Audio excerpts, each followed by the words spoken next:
Welcome to Avon teachers. Avon teachers में आपका स्वागत है। डस्ट ऑफ स्नो ये लेसन क्लास 10th की इंग्लिश की बुक लेसन नंबर 1 की पोएम है, जिसकी आज हम क्वेश्चन आंसर कंप्लीट करेंगे। दोस्तों, मैं क्वेश्चन आंसर कंप्लीट करने से पहले एक चीज़ बता दूं कि मैं इसमें सिर्फ 6 क्वेश्चन करवाऊंगा, जिसमें से 6 में से कोई ना एक भी प्रश्न बाहर नहीं जाएगा आपकी वार्षिक पेपर में 2025 में। ये मुझसे लिख कर ले लो। चलो शुरू करते हैं। What is a dust of snow? बर्फ की धूल क्या है? तो डस्ट ऑफ स्नो मीन्स बर्फ की धूल का मतलब फाइन पार्टिकल यानी बारीक कण और फ्लैक्स ऑफ स्नो यानी बर्फ की टुकड़ों से है। बर्फ के टुकड़ों या छोटे बारीक फ्लैक्स माने यहाँ पर गुच्छा होगा, या बर्फ के गुच्छों से या फिर बारीक कणों से है। ये हो गया अपना पहला क्वेश्चन कंप्लीट। बहुत ही सिंपल भाषा में मैंने लिखा है। ये नोट्स मैंने खुद अपने हाथ से बनाया है, तो चैनल को सब्सक्राइब भी कर लीजिए जो कोई चैनल पर नया हो। सेकंड क्वेश्चन है, व्हाट इज़ द पोएट से हैज़ चेंज्ड हिज मूड? कवि ऐसा क्या कहता है कि उसका मूड है वो किसके द्वारा बदला? तो कवि का जो मूड था वो अचानक से वर्षा हो गई थी डस्ट ऑफ स्नो की, इसलिए बदल गया था। तो आंसर में लिख देंगे the sudden shower in the form of dust of snow. जो अचानक से वर्षा हुई बर्फ की धूल की, चेंज द पोएट मूड, उसने कवि का मूड बदल दिया। चलिए आप इसका स्क्रीनशॉट भी ले सकते हैं। चलिए आते हैं क्वेश्चन नंबर 3 पर। देखो, ये जो क्वेश्चन नंबर 3 है ये 2024 में आ चुका है। 2024 में आ चुका है, तो इसको थोड़ा ध्यान से देखना है। ये इस साल भी आ सकता है। चलिए शुरू करते हैं। What do the poet crow and hemlock? Crow and hemlock represent in the poem of dust of snow. देखना दोस्तों, यहाँ से जो प्रश्न है उस प्रश्न को कभी कभार क्या करता है वो घुमा देता है। क्रो और हेमलॉक बस देखना अपन को तो कि इसमें जो क्रो है और हेमलॉक है ये पोएम में क्या व्यक्त करते हैं। रिप्रेजेंट माने व्यक्त करना। तो इसका आंसर लिखेंगे, क्या लिखेंगे? The crow and hemlock represent, question से ही, the crow and hemlock represent the sorrow and depress mood of the poet. जो कौआ है और हेमलॉक ट्री है वो व्यक्त करता है सॉरो माने दुखी एंड डिप्रेस्ड माने उदास मन।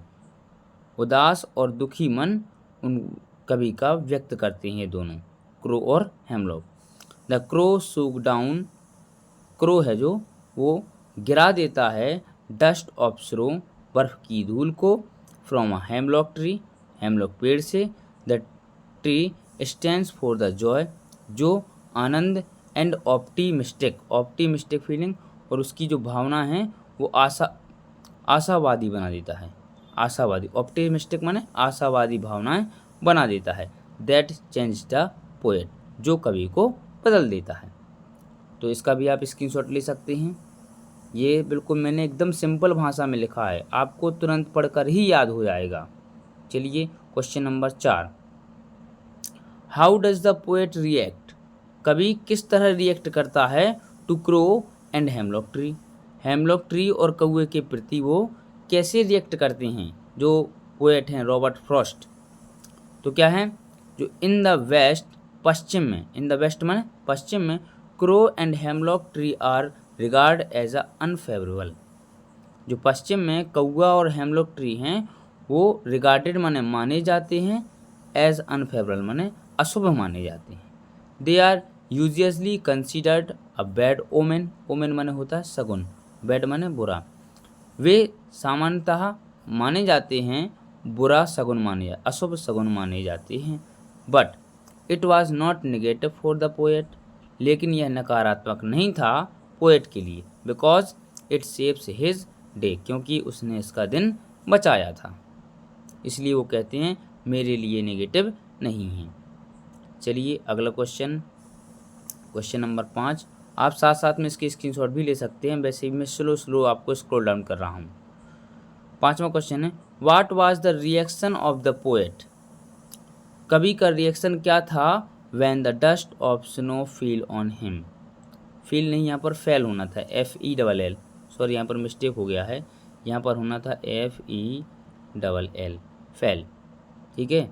यहाँ पर तो क्या रिएक्शन रहा उसका, कवि का क्या रिएक्शन रहा जब when the dust of snow fail, जो बर्फ़ की धूल जब उन पर गिरी तो उनका क्या रिएक्शन रहा।